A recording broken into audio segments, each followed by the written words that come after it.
Okay, this is 15 Minutes with Blake. I'm your host, Blake Linklater, and on today's show is Mallory Meyer. Mallory and I have known each other for probably a couple years now, or one and a bit, maybe Couple two. Wow, years. time flies. And we both started in a coaching mastermind a couple years ago. But Mallory does a lot more now. Got a few things on the go. So let's get right into it. Mallory, just tell us a little bit about your business now, what you did, what you're doing, and how you got into it. Yeah, thanks, Blake. I'm really excited just to have this conversation with you. And ultimately, the journey that I've been on in a nutshell is I started off with energy healing, so Reiki.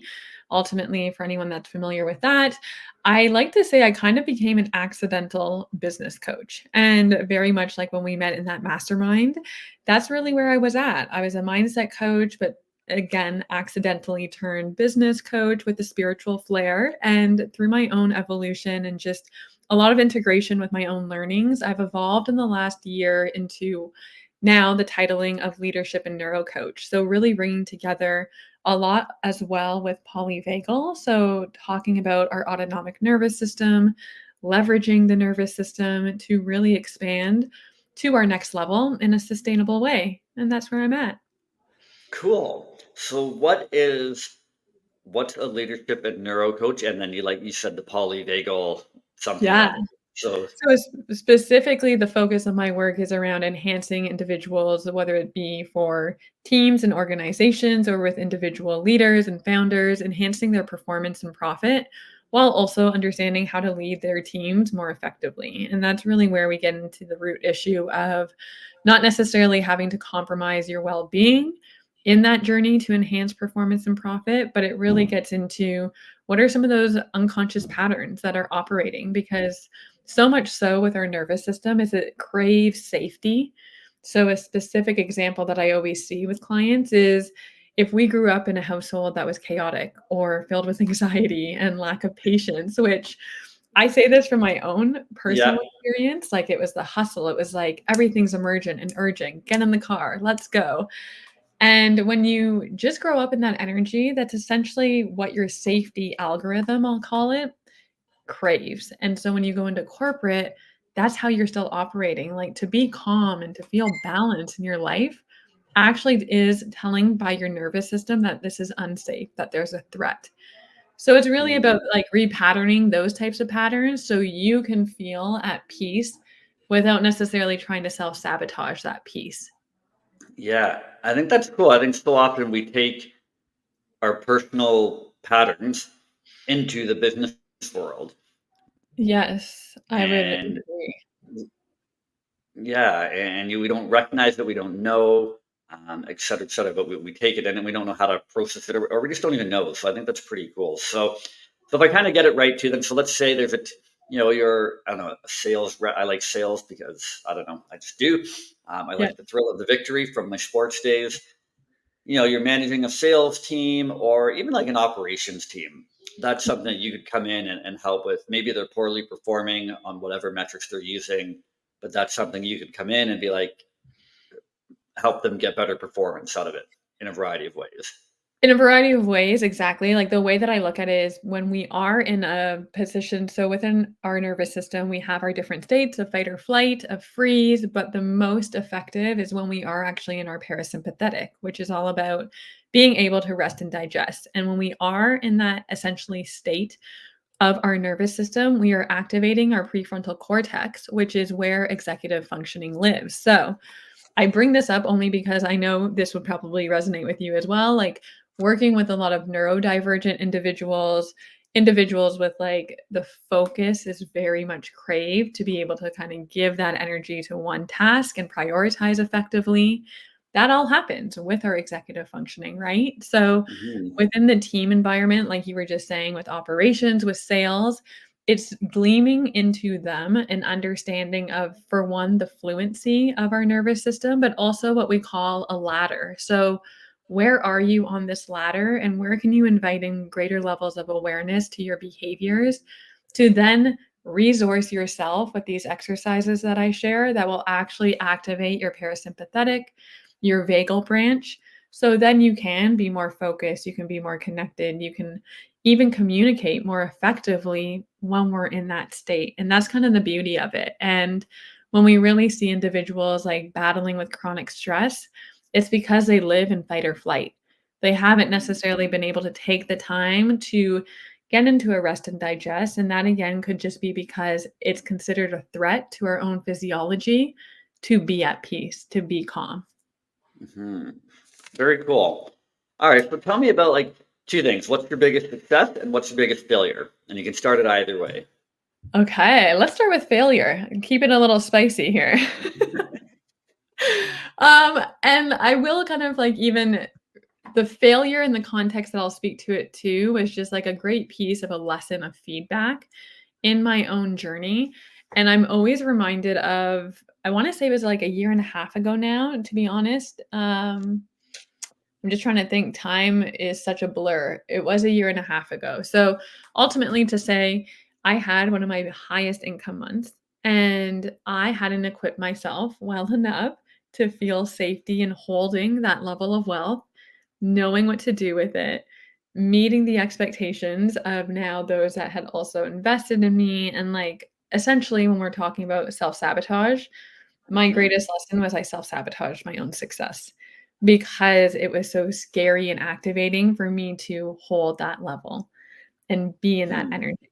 So that was my first insight, and I say that as like quote unquote that failure because if I had actually taken the time versus believed in this like hustle mentality of like I have to be by point A to from point A to point B by X date.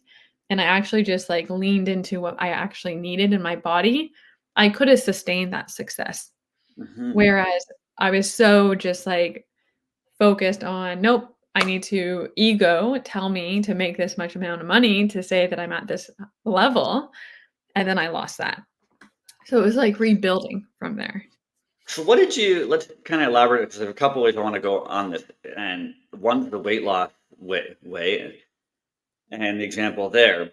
But what did you, because here's a couple reasons. So like I'm trying to lose a bit of pound, a bit of weight, not much, but like, and this is the last year I would get to like a certain weight. Yeah. I mean, I'll just be, we'll be interrupting. I'm a buck, I'm a 106. No, I got up to 170. I want to get down to 150. And I'm only like 5'6". And I would get to like 162. And then I noticed myself kind of doing the same thing on the weight. I would be like, and then I would start eating out again and the weight would go back up. It's like, but I realized it like, hey, I was doing all this and then I would sabotage myself. And now this year, actually for the last 5 weeks, I've maintained like we're down to 162 and I got to get lower still, but it's I don't know. I became aware, and so now we kind of on the personal end we have to make some changes. But I'm sure you went through the same things financially. So what did you do? Like, how did you notice that? Oh, I'm self sabotaging. And for anybody who's listening, who's either done the same thing and they made a record amount of money and now they're like, oh, now I'm poor, or they're trying to lose whatever it is, trying to lose weight, or maybe they got a great opportunity at work, or they, and now they're like, oh, and they said no to it maybe. So what steps did you do? And I guess one or two steps that you would recommend someone who kind of hits the temperature gauge that you call it, that I've heard it called before. Yeah, I think like a great book around this too is The Big Leap by Gay Hendricks, where he talks about like that upper ceiling that we all have in a way. Just for me, from a very pragmatic sense to speak to some like next steps was one, I had a coach and I had a healer who mirrored back a lot for me in those blind spots of my thoughts. So for instance, with that level of money, it was starting to recognize that the security of being in corporate and seeing the regular paycheck come around, those thoughts were starting to arise again, like, "Oh, how am I going to Mhm. replicate another 20K cash month?" And I was just starting to recognize those, like, having the awareness of the thoughts in corporate felt so much nicer because there was that stability, but it wasn't Mhm. actually that I wanted to go back to corporate, it was the stability and feeling that level of security. And that was kind of like my first alarm when I was starting to like talk about it and just move through what was arising was just witnessing that security wasn't within me to hold it. because that's why I was seeking it externally with corporate. So I think for anyone, it's just like really taking a moment, if you don't have a coach, if you don't have a healer, to like write down what are the thoughts of you in that version that kind of wants to steer you away from holding, like with you, the weight loss, like what happened when you're Blake at this amount of weight, right? Like, how are you behaving? Does that scare you in the sense of what you might attract into your life, even perhaps? So Mm-hmm. just little anecdotes like that. But the biggest thing too, from a tool that really started to shift that was bilateral stimulation, which is all about how I was starting to anchor in a new belief in a very quick way. Was I talk a lot about tapping, but this really helps to regulate both hemispheres of the brain. So I would bilaterally stimulate, which is just kind of crossing your thumbs over your chest and tapping on each side. And as I was doing this, I was bringing in the vision of myself holding that amount of wealth and anchoring myself into these thoughts that I knew I could trust. Like, I trust myself so much. I am safe in the unknown. Everything is working out, and like you're so almost like secure and grounded and prepared financially, regardless of the next month, and trying to bring myself back into this present. So, at least from like a podcast perspective, to share pragmatic tools, that's what Yeah. I was doing. Interesting. I've done the tapping before through another coach. It is the silliest thing ever, but does it work? Maybe. I think so. I kind of think, let my ego get in the way of it. And she swears by it. And I think Gabby Bernstein is another one that swears by it. And I like her podcasts, except for all the ads in it. But I think that she did maybe it was an Audible thing where she did just a recording of a session, and it was pretty cool. And I actually used it. I think I used it with my daughters once, and it's helpful. So even the bilateral stimulation, that you can't see it if you're just on a audio version, but on the video, the bilateral tapping is kind of, it looks funny, but I highly recommend people try out some form of it, and kind of get past your own ego a little bit, and just try it. Try it for like whatever, a month, and you can find many. I'm sure you can post a couple of resources that you might have had for it, or that you Completely, have like on.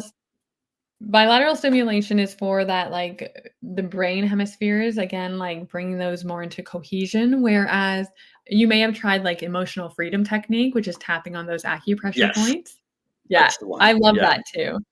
It's very, very powerful, especially when we're talking about regulating our nervous system and going back into like like the executive functioning lens. And it's just so beautiful to witness when you're doing that exercise, when you have like an exhale, a yawn, a cry, anything like that, because that's actually signaling that you are moving into rest and digest. It's your Hmm. body's saying, like, I'm safe. And that's really where we can start to, again, harmonize this new identity of ourselves into our body. So, on that cellular level, it's not just top down, it's bottom up feedback for us. Interesting. Cool. All right, and now let's go on to the biggest success. What's been your biggest success? As of late, and truly, I could still use that same example of like the feedback, and that failure was a big lesson for me to learn, but it was also a huge success. But I want to pick up from a recent one. For me personally, it was just trusting myself to make the pivot that I recently did. Amidst like in the midst of success, I think we can get really hung up on attachment. And it reminded me a lot about my corporate days when I was so afraid to step out of that safety net of a corporate role, and just seeing again like corporate dangles that carrot of compensation package and everything to do when it comes to the essence of our being, which is safety. That's all our nervous system knows is it safe. So that for me was a big success, to choose to go and trust my own heart, to trust my own soul, to trust my own inner knowing, in a sense where you don't necessarily have a manager or someone to promote you into your next decision and your next direction. And that's what I would really celebrate right now. Just witnessing as well, like obviously with client success, but I really think acknowledging that for many people in your audience is so important for us to do as well as individuals. Cool. What do you think? And I kind of think I know the answer to this already based on what you said. But what's been one key to your success to date? Choosing so as you say that, and then as I'm, like, just reflecting upon some of that success, it's really been choosing uncertainty Hmm. in many, many things in my life, because I'm also reminded of moving out to BC. Like, I know right now we're having this conversation, I'm home in Ontario, but I left for BC in 2018 and my life radically changed, and I had no idea, like, I was not rooted in any sense to BC. So everything felt uncertain, and in Hmm. that decision, so much changed, and it really ignited within me following the uncertainty, following the unknown. And that's really been part of that success is call it trust, sure, but also just call it faith, optimism, possibility, and knowing in a sense, like, I think we can sometimes get so focused on what could go wrong, but what could go right when Hmm. you do follow what you feel within your soul that you wanna do. And I'm sure a Yeah. lot of that could resonate with you in some decisions that you've made recently too. Oh, very much so. Very much so on many levels. And I joke about it, but I mean, literally, my therapist said, she's like, Blake, you always think about the negative first, because you just said focus on like what could go right. And she's like, I know that's your humor. Like, you're kind of self deprecating. She's like, but just stop it sometimes. Just not Mm, everything goes, don't always think of the negative first and right? focus more on what could go right. And so and then like we said, there's other decisions. But one of the programs that I now joined, actually, I put the payment on it, and Amazing. so we're good on that one. But I gotta every time I think of the negative first, I kind of gotta like, I rock back and forth, and that was a little technique I got from one of Marissa Peer's meditation, or one of her things that she was on, and like just doing that helps eliminate that negative thought, and then we move it into Mhm. the positive. And like it's okay at the same time to be kind of use that as humor, but don't let it too often. As we in my personal life, it's been like the predominant thought. Yeah, And like you said, don't let it. If you had let the predominant negative thought of, oh, what happens if I move out to BC? What if I don't find a job? What if there is no job? What if I don't know anybody? What if it fails? What if whatever it is, what if I can't find a place to live? Whatever negative thoughts we're going through, then you wouldn't have done it, and you'd still probably wouldn't be living the life you're enjoying now, and in every 1000%. area. So, I think don't let it. Yeah, don't let the negative thoughts focus on the positive. Is focus on what could go right, not Yeah. the positive, but what could go right, and make the Well, leap. What makes you different from all the other like healers, coaches, business coaches, or just in general? Like, what do you think makes you different? Because I always believe, I think it was another like different is better than better, mhm.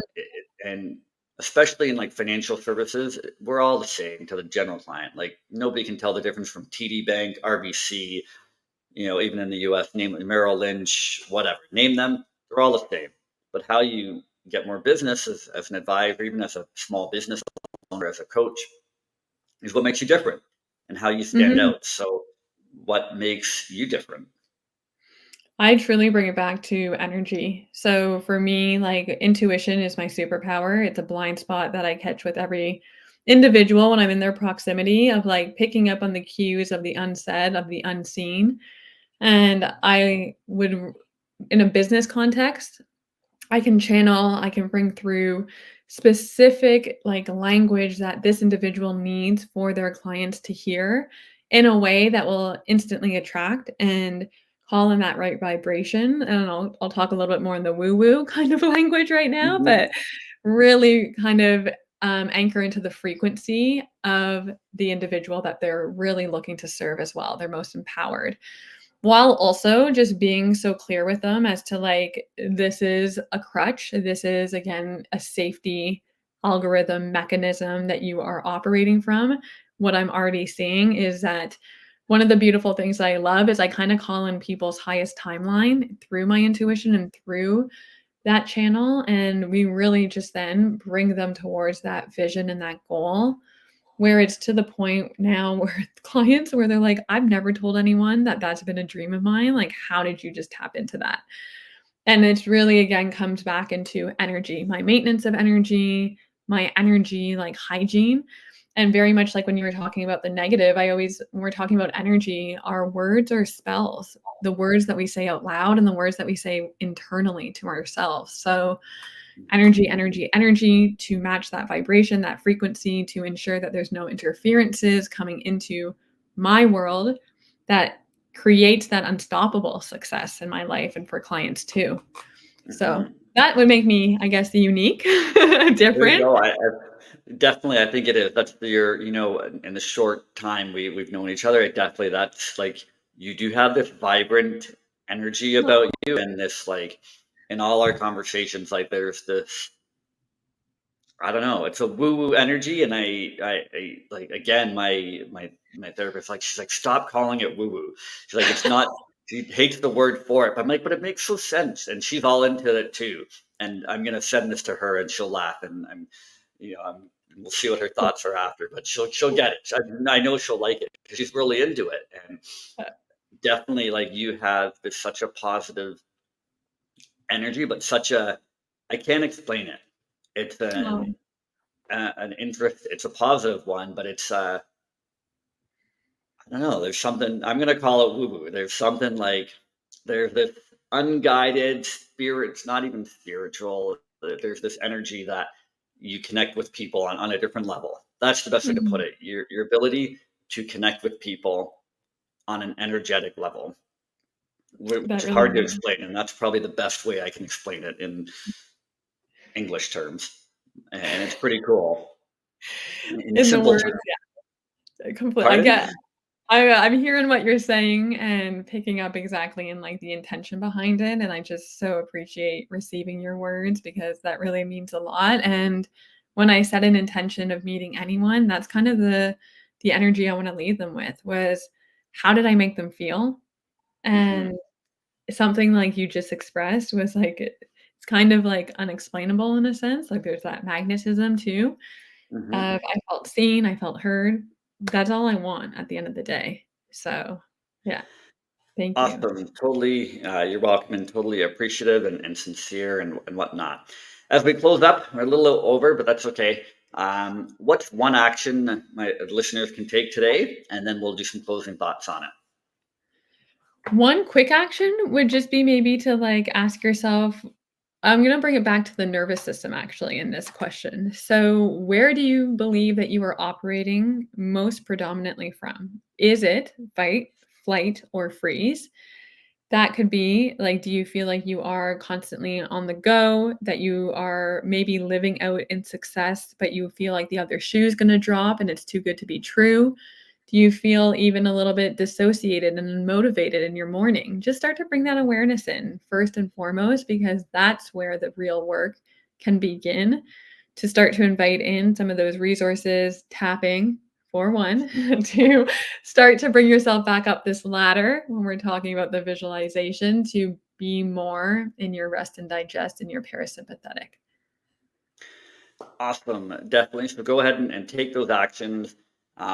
Mal, it's been a pleasure having you on. I've enjoyed our conversation, our woo woo talk, our energy talk, and hearing about how you can help, and how you do help your clients and businesses and business leaders with moving them beyond some things. And so it's been a pleasure. Um, Enjoyed having you on. How can people get a hold of you? How can they reach out to you if they want to if they have questions, if they want to know more, if they want to get a healing, a Reiki, or anything? Mhm. Yeah, absolutely. Well, the best place to find me nowadays is actually on LinkedIn. So, Mallory Meyer. My website is www.whitewolfreiki.ca. And I'm also on Instagram at Leader Mindshift. So that would be the best avenues to go about to explore services or just send me a message and let me know how the episode landed with you. Perfect. Awesome. So this is 15 minutes with Blake with Mallory Meyer. Again, if you have any questions, just reach out. You can hit me up on all social media channels. And let me know what you think. Share this with people. Share it with, if you thought it was helpful, just give it a share and give it a like on whatever podcast platform. Thanks again, Mal, and enjoy the rest of your week and evening and the rest of your time in Ontario. Thanks so much, Blake.